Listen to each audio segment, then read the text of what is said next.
So మన love marriage arrange marriage చేసి ప్రతి ఒక్కరికి డౌట్ ఉంది, నువ్వేమంటావు చెప్పు. లవ్ అరేంజ్ అని అంటే నేను లవ్ అనే చెప్తా.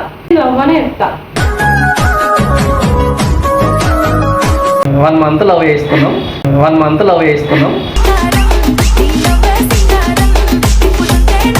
ఐడి బ్లాక్ చేసిన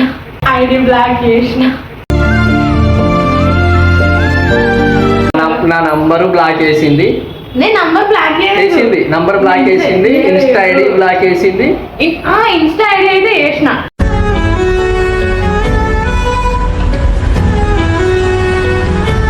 దగ్గర ఒక 10 యూట్యూబ్ ఛానల్ కొట్టుకున్నా ఈజీగా.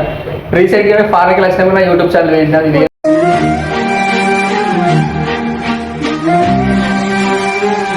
దీనికి డాటా తీసుకుందామన్నా కానీ ఇప్పుడు మొత్తానికి మదర్ బోర్డ్ పనిచేస్తలే.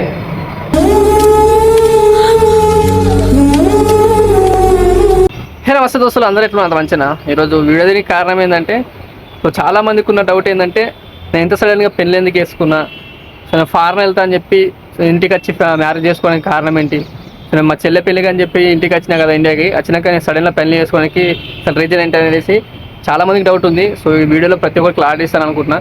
సో ఇదే విషయం మా వైఫ్ మాటలలో తెలుసుకుందాం. నేనైతే కిందకి వెళ్తున్నా, తన కింద ఉంది, తన మాటలలో తెలుసుకుందాం. సో మా పెళ్ళి ఎట్లా అయింది, అసలు ఏం జరిగింది ఇంత తొందరగా అని చెప్పేసి. సో మన లవ్ మ్యారేజ్ అరేంజ్ మ్యారేజ్ చేసి ప్రతి ఒక్కరికి డౌట్ ఉంది, నువ్వేమంటావు చెప్పు. లవ్ అరేంజ్ అని అంటే నేను లవ్ అనే చెప్తా. లవ్ ఎట్లా ఎట్లా పరిచయం అయినది కదా నాకు తెలియదు.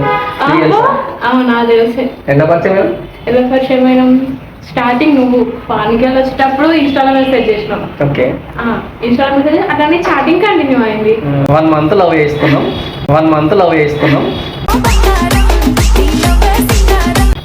కరెక్ట్ 1 month లవ్ చేసుకున్నాం. తర్వాత గ్యాప్ వచ్చింది. దగ్గర గ్యాప్ ఎంత వచ్చిందంటే 1.5 year 2 years వచ్చిన గ్యాప్. మళ్ళా ఫారెన్ పోయినావు.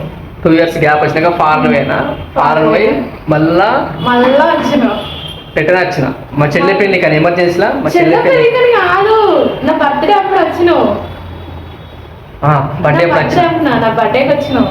తర్వాత మళ్ళా ఫారెన్ నా బర్త్డేకి వచ్చి కాల్ చేస్తే నా బర్త్డేకి వచ్చి కేక్ తీసుకొచ్చి కటింగ్ చేపించి మళ్ళీ అదే నైట్ పోయినాక మళ్ళీ ఫారెన్ పోయినావు అనుకో. ఫారెన్ పోయి మళ్ళీ మీ చెల్లె మ్యారేజ్కి మళ్ళీ వచ్చినావు. మా చెల్లె మ్యారేజ్కి వచ్చి మా చెల్లె మ్యారేజ్ అయినాక పోదామనే టైంకి దీన్ని ఇచ్చిన కలగబెట్టారు. అది ఎందుకు కలగబెట్టిర్రు? అదే దీన్ని ఇచ్చిన కలగబెట్టేసారు. అదే ఎందుకు అప్పటిదప్పుడే ఎవ్వరికి తెలియదు, అసలు ఫ్రెండ్స్ కూడా తెలియదు. మనం మ్యారేజ్కి అయినాం, మళ్ళీ చెల్లె మ్యారేజ్ అయినాక హరీష్ మామ మ్యారేజ్కి పోయినామా లేదా? పోయినాం. మళ్ళీ మేము హరీష్ మామ మ్యారేజ్కి పోయినాం. మా హరీష్ మామ మ్యారేజ్కి అక్కడ మళ్ళీ కంటిన్యూ అయింది. మళ్ళీ మ్యారేజ్ గురించి వెళ్ళింది. ఈసారి మా అది కూడా ఎవరు మ్యారేజ్ ప్రపోజల్ పెట్టింది ఎవరు ఈయనకు ఆయన కాదు. అది కూడా నేను అడిగాక చెప్పాలి. మళ్ళీ ఎవరికైనా ఉంటది, ఫస్ట్ లవ్ చేసుకున్నప్పుడు 1 month తర్వాత 1.5 year గ్యాప్ ఇచ్చినాక ఎవరికైనా ఇంట్రెస్ట్ ఉంటుంది. పీకింది అనుకున్నా, వదిలేసింది వెళ్ళిపోయింది అనుకున్నా. గ్యాప్ ఇచ్చిన అంతే. ఎందుకంటే మా తమ్ముడు ఏమనంటే ఎందుకు అందరూ తప్పుగా అనుకుంటారు, ఇన్స్టాలో అవి స్టోరీస్ ఎందుకు పెడుతున్నావు, లేని వాళ్ళకి అట్లా ఎందుకు హోప్స్ లేపుతావు అనుకుంటాను. దానివల్ల కొంచెం గ్యాప్ వచ్చింది. ఇంకా రీల్స్ షేర్ చేస్తున్నాను. ఐడి బ్లాక్ చేసిన.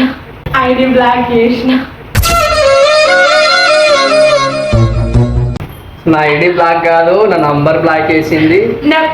చూడండి, నేను నెంబర్ బ్లాక్ చేయలేదు, జస్ట్ ఐడి మాత్రమే బ్లాక్ చేసిన. నాది నెంబర్ కోడ్ వల్ల ఆయనకి నాది అది ఐడి అనేది కనవలేదు అంతే. కానీ ఈసారి మాత్రం ఆన్లైన్ మాత్రం ఊరికే చెక్ చేస్తుండే. ఎప్పుడో 12 గంటలకు ఒకసారి ఎప్పుడెప్పుడో ఉంటుండే.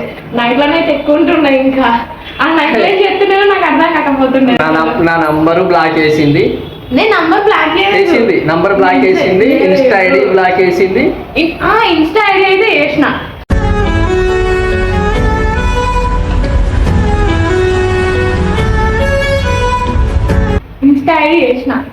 నెంబర్ అయితే బ్లాక్ చేయలేదు. ఇన్స్టా ఐడి బ్లాక్ చేసిన. మళ్ళీ తర్వాత ఇటు వచ్చినాక మళ్ళీ మ్యారేజ్కి అయినా మంచి సడన్గా ఇంకా మ్యారేజ్ ప్రపోజల్ అయింది. ఇదైతే ఇంకా మీ వాళ్ళు ఒప్పుకోకపోతే బయటకైనా వేసుకుందాము, నీకు వచ్చే ఉద్దేశం ఉందా లేదనుకుంటే ఫ్యామిలీస్ని అడిగినాక చేసుకోవచ్చు కదా అని నేను చెప్పిన. ఒకసారి ఫ్యామిలీస్కి అడుగుదాము ఏమంటారు. ఇది మా వాళ్ళు అయితే ఓకే చెప్తారు కానీ మీ వాళ్ళు అయితే ఓకే అన్నారని ఈయన ఎందుకు ఓకే మొత్తానికి అన్నారు? మేము ఒప్పుకున్నాం, వీళ్ళ ఇంటికి పోయినాం, మాట్లాడినాం, అంతేనాక వీళ్ళ ఇంటి వాళ్ళు కథలు పడ్డారు ఇవి అని చెప్పారు.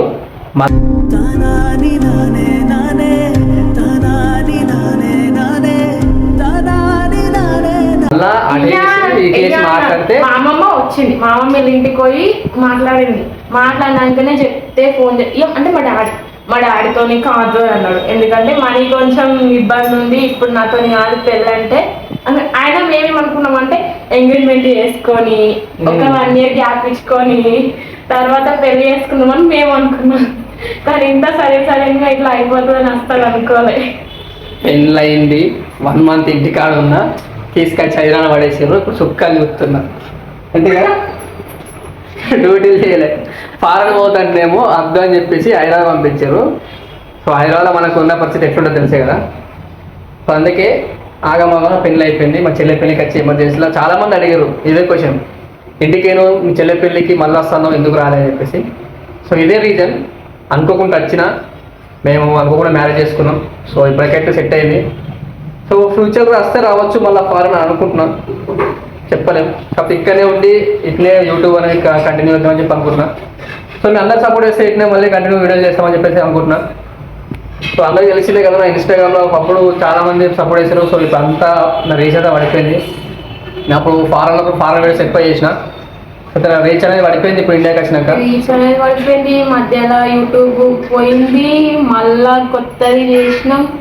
ఇప్పుడు వ్యూస్ కూడా అంటే పోతున్నాయి, కానీ కొంచెం ఇంకా ఎక్కువ పోతే మీ సపోర్ట్ అనేది మాకు ఉంటే ఇంకా మంచిగా అవుతాం కదా అనేది అట్లా. నేను దగ్గర ఒక 10 యూట్యూబ్ ఛానల్ పోగొట్టుకున్నా ఈజీగా.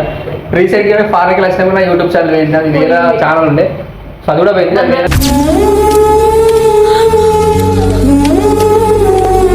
వీడియోస్ అన్ని మొత్తం ఆ వీడియోస్ మళ్ళా అవి కూడా మా దగ్గర లేకుండా ఆ ఫోన్ కూడా పోయింది. ఆ ఫోన్ కూడా పగిలిపోయింది. చూపిస్తాను నా ఫోన్. నేను ఫారెన్కి వచ్చినాక ఫోన్ తీసుకున్నాను, ఎట్లా చూపిస్తాను. ఎట్లుంటుంది పెళ్ళి వెనక లొల్లి పెట్టుకుంటే పొచ్చి అవుతాయి ఫోన్. ఇది ఎందుకు మనకి రాకుండా చేసింది గ్యాస్ లోపల ఉంటుంది. ఎందుకు మనకి రాకుండా చేసింది ఎట్లా అయిపోయింది తెలుసా, ఇది మొత్తం మదర్ పడంతో వాళ్ళకి ఎందుకు మనకి రాకుండా అయిపోయింది. సో దీంట్లో మంచి మంచి వీడియోస్ అయితే చేసినా, కాకపోతే ప్రతి ఒక్క వీడియోస్ అనేది ఇలా ఉన్నాయి. నేను ఏ ఒక్క వీడియో ఎడిటింగ్ చేయలే, అప్లోడ్ చేయలేదు, ఇంకా అందులోనే ఉన్నాయి ఫ్రెండ్స్ మొత్తం. దీంట్లో డాటా తీసుకుందాం కానీ ఇప్పుడు మొత్తానికి మదర్ బోర్డ్ పనిచేస్తలే.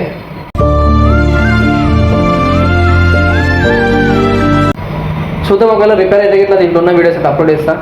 సో ఇప్పుడైతే కొత్త ఛానల్ పెట్టినా, ఆ ఛానల్ అయితే వీడియోస్ అయితే అప్లోడ్ చేసిన డైలీ. సో రీచ్ అనేది ఇప్పుడే స్టార్ట్ అయింది. సో ఎట్లా అందరూ సపోర్ట్ చేస్తే అయితే మనస్ఫూర్తి కోరుకుంటున్నా. మీ సపోర్ట్ మాకు ఉండాలని కోరుకుంటున్నాను. డైలీ అయితే ఇంకా వీడియోస్ వస్తూనే ఉంటాయి, వ్లాగ్స్ అయితే వీడియోస్ పెడుతూనే ఉంటాం, మీరు మాకు సపోర్ట్ చేస్తూనే ఉండండి.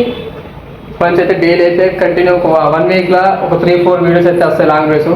డైలీ అయితే ఒక స్టార్ట్ అయితే అప్లోడ్ చేస్తాం. సో ఇన్స్టాలో కూడా అయితే వీడియోస్ అప్లోడ్ చేస్తున్నాం. రీచ్ అనేది లేదు ఇన్స్టాలో, మొత్తం ఇన్స్టా అంతా పడిపోయింది. సో మానిటైజేషన్ కూడా అయింది నా ఇన్స్టాగ్రామ్, కాకపోతే రీచ్ అనేది లేదు. వ్యూస్ వస్తేనే కదా మనకి ఇన్కమ్ అనేది వచ్చేది. సో యూట్యూబ్లో అయితే ఇప్పుడైతే సపోర్ట్ దొరికింది. సో ఇట్లే సపోర్ట్ చేస్తానంటే మనస్ఫూర్తిగా కోరుకుంటున్నాను. సో నెక్స్ట్ వీడియోకి వెళ్తాం.